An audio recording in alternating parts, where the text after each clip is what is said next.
Esto es una jeringa grande, no se utiliza para la administración de insulina, pero como no tengo la de 1 mililitro, vamos a mostrar después la compañera de vuelta, la de 1 mililitro, porque ahora estoy grabando, ¿sí?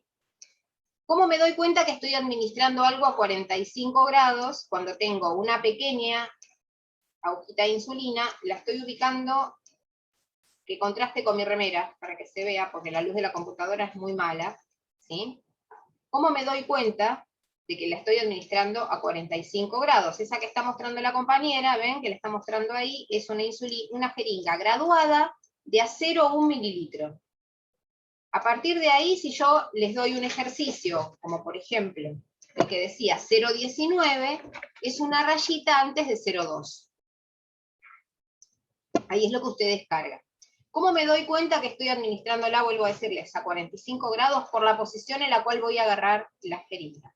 Si yo utilizo la jeringa, ¿sí? Voy a administrar y utilizo la altura de mi propio dedo para posicionarme, sé que estoy utilizando 45 grados de inclinación. A ver, no tengo acá. Vamos a suponer que esto es el paciente y que yo tengo que administrar a 45 grados. ¿Cómo me doy cuenta? Utilizo mi dedo como si fuera un lápiz y la voy a colocar en esta posición. ¿Se llega a ver cómo tengo el dedo por debajo? Esa es la posición en la cual tengo que ubicar una jeringa y una aguja de insulina tradicionales a 45 grados. Esto me permite saber que lo estoy dando subcutánea. Si el paciente fuera muy gordito, lo que tengo que hacer es el famoso pellizquito. Le hago el pellizquito. Ahí estoy re utilísima satelital. Después de esto, la fama y la fortuna. Y también la inyecto 45. Por supuesto que esto, la cantidad de centímetros de la aguja, que tiene aproximadamente 1,5 centímetros de largo, va a depender del tejido del paciente, ¿sí? Porque si yo se lo tengo que dar a alguien muy delgadito, va a ser menos, si es más gordito, va a ser un poquito más. Si tuviera las lapiceras, que vienen con las pequeñas, que tienen menos de 1 centímetro, ahí sería perpendicular, porque voy a tener que hacerlo a 90 grados, ¿sí? Para llegar al tejido celular subcutáneo. Y posiblemente también tenga que hacerle el pellizquito. Por eso ustedes en la diapo tienen las diferentes formas de inyectarlo, ¿sí? Pero me pareció que por ahí una imagen nos resulte un poco más de retención que solamente la explicación de la diapositiva. Y buenísimo que la compañera tenía justo una jeringa de 1 mililitro, para mí tarea para el hogar, que el hospital colabore un poquito con la formación de los estudiantes universitarios y me ceda gentilmente algunas jeringas de 1 mililitro. Pero bueno, más allá de esto, acá nos arreglamos para hacer televisión verdad. Yo después de esto me voy a ir a trabajar a alguno de estos canales tipo Utilísima, y ahí ya estoy impecable con el asunto. Me parece que es súper importante que ustedes puedan saber también, porque algunos de ustedes todavía no fueron a ninguna práctica hospitalaria, que todas las agujas y jeringas tienen el código y el tamaño en su envoltorio. No solamente es un tema de colores, porque después dicen, no, porque usamos la agujita verde, usamos la agujita amarillita, la naranjita. Sepan que las jeringas de insulina vienen todas iguales, son todas de 1 mililitro arreglado, pero las agujas de insulina vienen, por lo menos yo en el hospital tengo, naranjas, grises y azules, depende quién las haya vendido al hospital. Por ende, no funciona recordarlo por código de color, porque esto no está estandarizado. Recién hace un par de años se estandarizaron los colores de los sachets de suero, imagínense, porque antes te podían poner solución fisiológica azul un laboratorio, violeta otro laboratorio, negro otro laboratorio, y vos tenías que estar como muy atento. Eso ya se estandarizó. Entonces, todas las soluciones fisiológicas son azules, todas las dextrosas son o más rosaditas o más violetas, depende la cantidad de la concentración, las aguas destiladas son todas naranja, el Ringer lactato es todo negro, pero esto llevó años, y con las agujas de inyección, de todas las formas de inyección posibles, todavía no hay estandarización tampoco. Es importante que siempre vayan y miren. Miren, lo único que es una emergencia es empezar a hacer masaje y dar la voz de alarma en un paro respiratorio, cardiorrespiratorio. ¿Sí? O sea, la única situación de emergencia es que el paciente haya hecho un paro. En tal caso tienen que pegar el grito y empezar a masajear. El resto hay tiempo para sentarse y mirar qué estoy haciendo 2 veces. No hay nada que sea una emergencia peor que eso. Ni a un paciente con una hemorragia severa. Porque si hacemos las cosas a tontas y a locas, es más probable que le aumentemos la morbimortalidad que lo salvemos. Y en el único momento en que no se para a pensar, se actúa es en el paro, porque para eso se entrena antes uno. Para poder actuar sin tener ni que pensar, para que te salga automático. Es lo más conductista y repetitivo que hay el entrenamiento para RCP. Justamente para que en ese momento no haya ni que pensar, te sale solo. El resto siempre hay tiempo de ir y mirar qué aguja, qué jeringa, qué insulina. Recordar que las insulinas de uso hospitalario se refrigeran, no se congelan. Fijarse que la insulina esté rotulada cuando fue abierta, porque los viales son multidosis. Son frasquito ampolla multidosis. Entonces fijarse, porque capaz que yo no usé insulina en un año y sigo teniendo la misma insulina de hace un año y capaz que está vencida. ¿Sí? Saber cuál es la tolerancia a la fecha de vencimiento, eso hablarlo con la farmacia. Si no lo uso frecuentemente en mi servicio, preguntar en farmacia, bueno, a ver, la insulina vence en julio del 2021. Pero yo todavía no la abrí ni siquiera y la tengo acá. ¿Me la podés cambiar por una que venza menos frecuente, menos cerca, con menos cercanía? ¿Y dársela a esa a un servicio que use insulina todos los días? O en tal caso, ¿cuánto tiempo más la puedo usar en forma segura? A veces los fabricantes informan estas cosas. Y por ahí la puedo usar todo julio y todo agosto, ponele. ¿Sí? No es de buena práctica utilizar elementos vencidos, pero a veces, si son cosas que no uso mucho y son muy caras, hay un margen de tolerancia que la farmacia hospitalaria lo maneja, porque eso los laboratorios lo informan. ¿Sí? Ustedes nunca abren algo que está vencido y lo usan sin saber esto. Pero si lo saben y tienen tiempo y van a ser por ahí jefes de servicio, que tienen que estar atentos a estas cosas, también tienen esto como administración segura de fármacos. ¿Sí? O mandar a renovar las insulinas antes de que se venzan. Si yo tengo un servicio, por ejemplo, un servicio de clínica médica va a usar insulina seguro, porque va a tener pool de pacientes diabéticos seguro tratados. Sea que se hayan internado por complicaciones de la diabetes o que se hayan internado por una cirugía de cadera o por una neumonía. ¿Va a haber diabéticos en el hospital, en las áreas de clínica médica de adultos? Seguro. Ahora, por ejemplo, pediatría va a utilizar muchísima menos insulina. Por suerte. ¿Sí? Entonces, por ahí, si yo soy la jefa de pediatría y tengo un montón de insulinas en el cajón que se están por vencer, lo más probable es que llame, si soy una jefa responsable, llame a la farmacia del hospital y diga, ¿hay algún servicio que va a consumir esto en el próximo mes? Cambiámelo por un par que se venza en el año que viene. Porque yo necesito tener esa medicación disponible. Llámese insulina, llámese lo que sea. ¿Sí? Son medicaciones que son muy dependientes de, ¿cómo lo puedo explicar? Son caras en el sentido en que no son totalmente sintéticas, por ende, dependemos de otro humano, o de otro animal no humano, para poder tenerlas. Entonces hay que valorar eso también. Ahora vamos, entonces, a volver a la compartición, como dice acá. Vayan haciéndome preguntas de lo que les vaya surgiendo, que no hay problema con esto. Para eso esta clase igual está grabada, la clase de diabetes está grabada para que vayan a los conceptos más importantes y tengamos estos espacios sincrónicos justamente para las preguntas.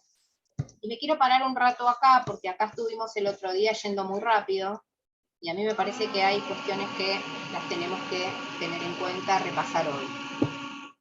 ¿Por qué? Porque no quiero introducir un tema nuevo antes del examen. Para que tengan tiempo. Como la próxima clase no van a tener clase conmigo, porque es feriado, no voy a empezar hoy con el tema de anticonvulsivantes cuando todavía están estudiando para rendir el examen. Lo voy a dejar para después del examen, ¿sí?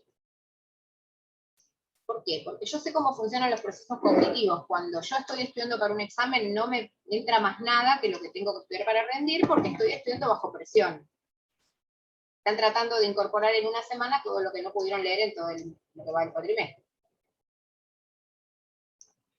A algunos les funciona, a mí no me funciona hacer esto, estudiar todo en un solo día, no, se me llena la cabeza de hormigas. Pero hay gente que le sirve y bienvenido sea.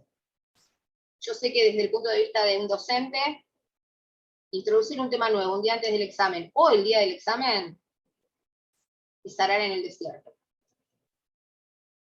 No nos funciona, ni antes ni después del examen. Porque después del examen están relajando toda la locura de estudiar previamente, o sea que no les entra nada en la cabeza igual. Y esto es empírico, a mí me pasa el mismo. Si fue un examen que me estresó, me querés dar una clase, y lo más probable es que la mitad le preste atención y la otra mitad no.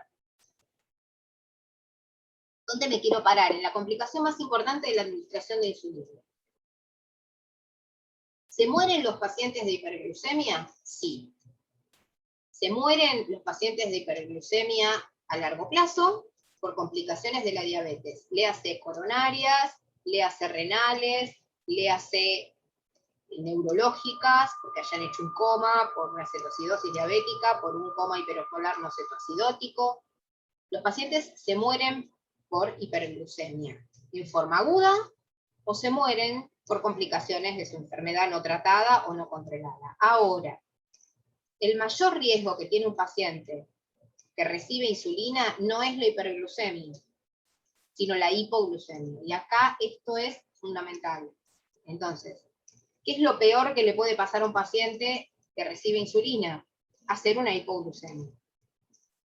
¿Hacen hipoglucemia los pacientes que no reciben insulina? Por supuesto. Ustedes van a ir a estudiar qué es una sulfonilurea y van a ver qué es una hipoglucemia anteoral. Pero los mayores casos de hipoglucemia se asocian a la administración de insulina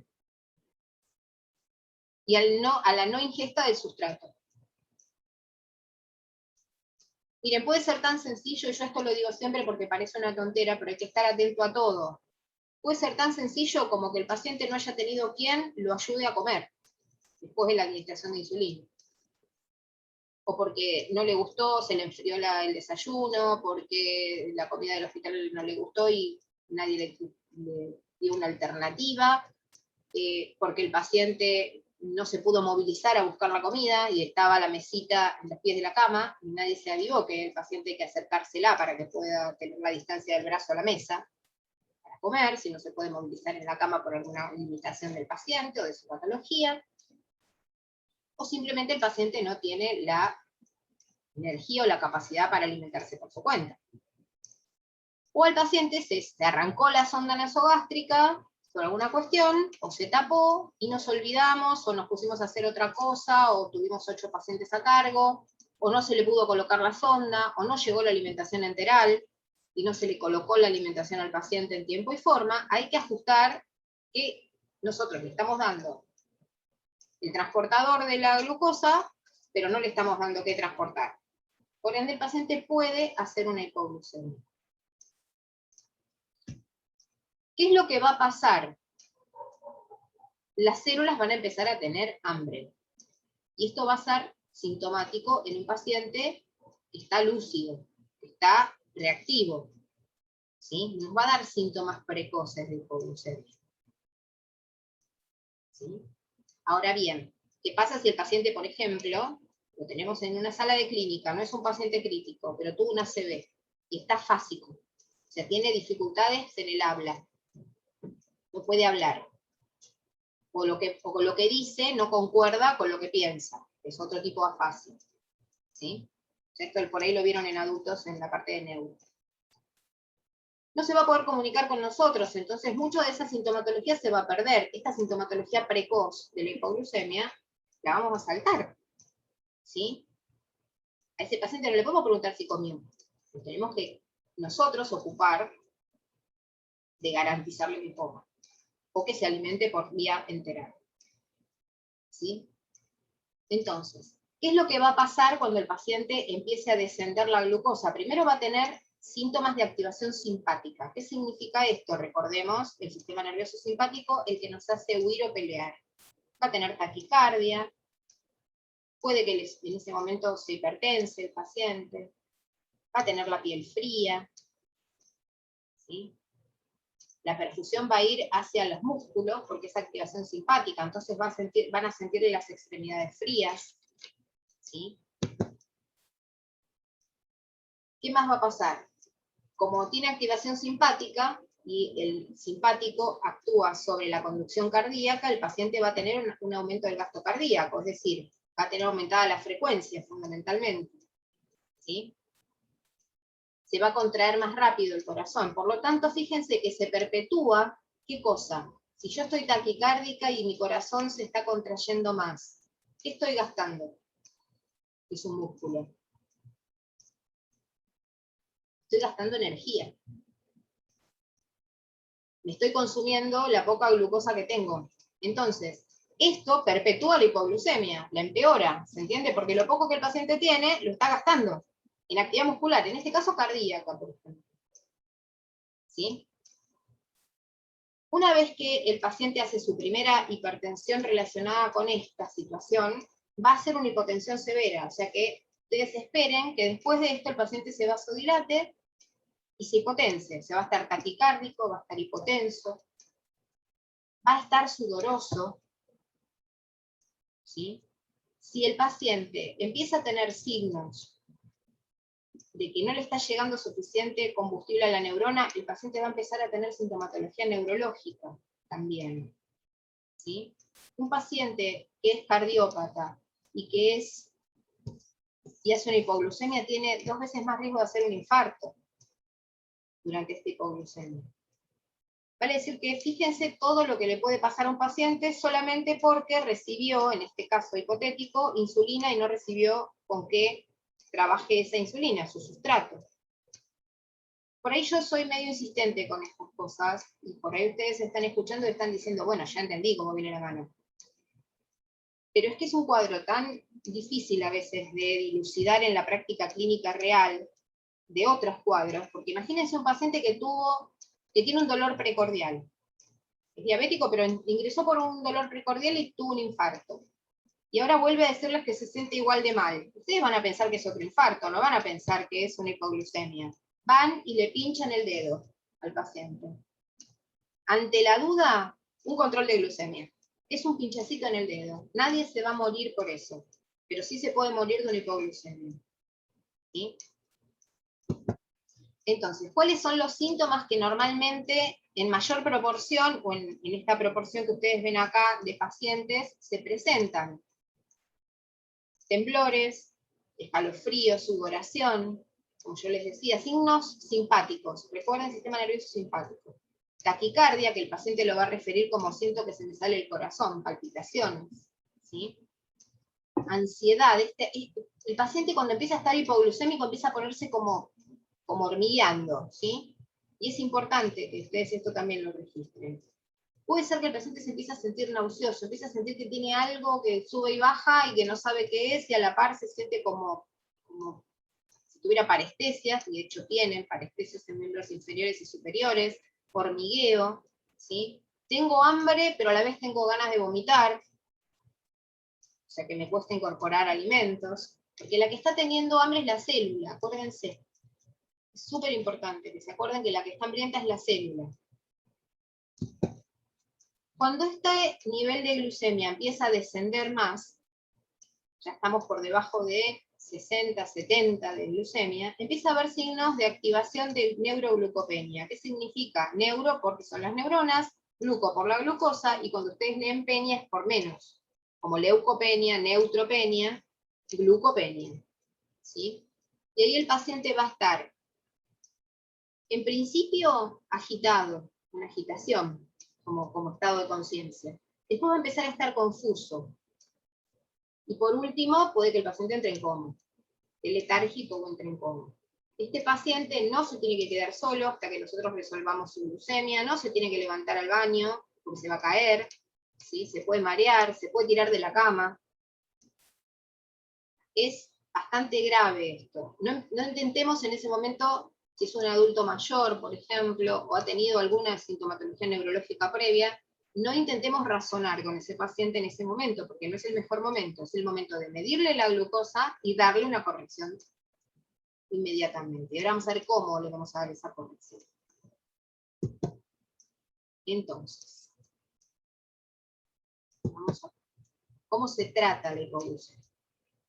Ahora la diagnosticamos. Le pinchamos el dedo, nos dio 60 de glucemia. ¿Sí? Eso es hipoglucemia. Por debajo de 70 es hipoglucemia. Algunas se tratan, otras no. Pero vamos a suponer que esta sí se trata. Si el paciente está despierto, y está lúcido, y está todo bien, pónganse en mente un paciente joven, ideal, despierto, lúcido, todavía está hablando con ustedes, pero está hipoglucémico porque le pincharon el dedo, y comprobaron científicamente que el paciente está hipoglucémico. ¿Sí? Tiene al lado la botella típica de 7-Up que le trae la familia al paciente que está internado porque cree que esa porquería que está en esa botella funciona para alguna cuestión saludable. La aprovechamos. Si tiene azúcar, la aprovechamos y le damos a tomar líquidos azucarados o le damos a tomar glucosa, el sachet. ¿Sí? Pero funciona. Si ya el paciente empieza a tener algún tipo de alteración de la conciencia, no importa si es excitación psicomotriz o letargia, no importa. Y ese paciente tiene una vía periférica, tuvimos la suerte de que tenga puesto una vía periférica, se van al office, buscan dextrosa al 10%. La dextrosa viene al 5, al 10, al 25 y al 50%. Van y buscan una dextrosa al 10%, y cargan 5 mililitros por kilo. Puede ser que le lleve un par de jeringas. ¿Sí? No se asusten. Porque si el paciente pesa 70 kilos, son 5 mililitros por kilo. ¿Sí? Aproximado. Si no tienen exacto el peso del paciente, lo calculan más o menos en ese momento. Que si esto es una situación, es una emergencia. ¿Sí? Si le dan de más, no va a pasar nada. Y se lo dan en bolo. Una llave de 3 vías, la jeringa, pasan esa, pasan la otra si es necesario, y luego vamos a ver qué solución en el plan de hidratación parenteral le tenemos que poner al paciente. Y para esto ya hay un médico al lado, indicando un plan de hidratación donde haya un flujo de glucosa adecuado al paciente. Si el paciente tuviera una vía central, ¿sí? Que ustedes saben que la vía central es un catéter que ya no está en una vena periférica, está en una vena más profunda, cuyo final de catéter llega a la vena cava superior o a la vena cava inferior, con lo cual tenemos grandes vasos que toleran mayores osmolaridades. ¿Sí?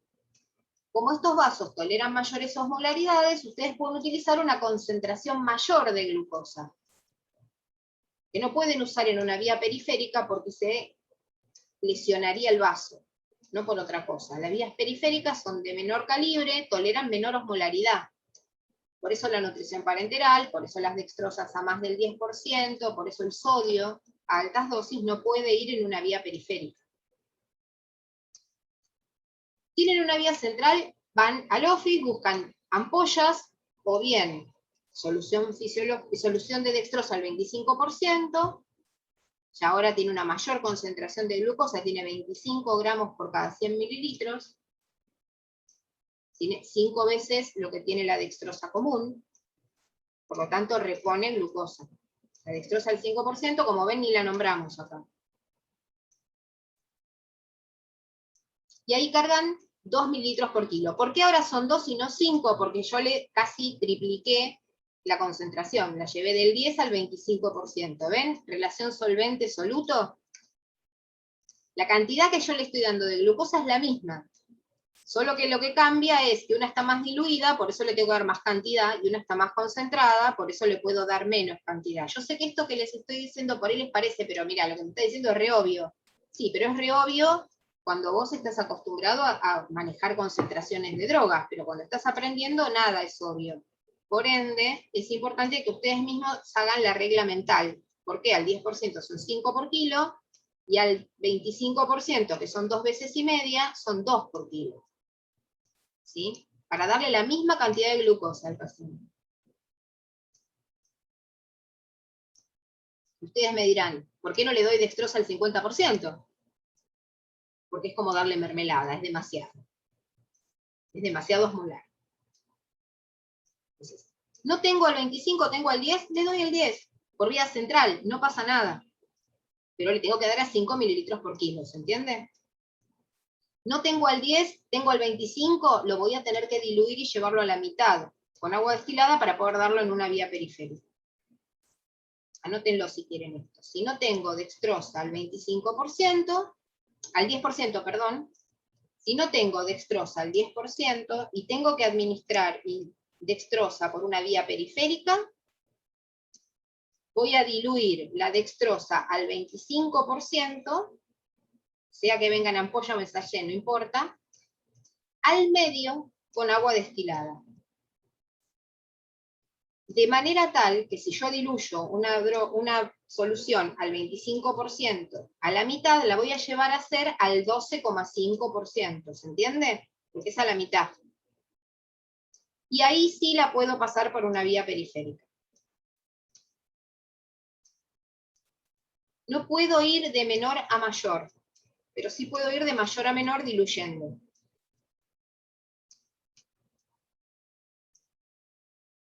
Porque bueno, puede pasar que justo se quedaron sin dextrosa al 10%, que se usa mucho en el hospital, entonces a veces puede haber en falta. ¿Cómo hago para igual compensar esta hipoglucemia del paciente? Lo repito nuevamente. Tomo dextrosa al 25% y la diluyo al medio en agua destilada. De manera tal que voy a tener una dextrosa al 12,5% de concentración. Y ahí se la doy a 5 mililitros por kilo, a 4 mililitros por kilo. Por supuesto que esto va a ser todo consensuado con el médico o médica que esté a cargo del paciente en ese momento. Pero mientras tanto, como es una emergencia, yo tengo que ir al office y prepararla. Y llevarla al lado del paciente. No puedo esperar que me indiquen cómo diluirla. Eso lo tengo que saber yo como enfermera. Ya me fui al office, busqué todo lo que tenía, me fijé que no tenía lo que quería, que tenía otra cosa, lo preparé, lo llevé en las jeringas, está el médico o médica al lado del paciente y me dice, dale tanto. ¿Entiendes? Después lo registra y lo registro yo también y lo anoto. Y detrás de eso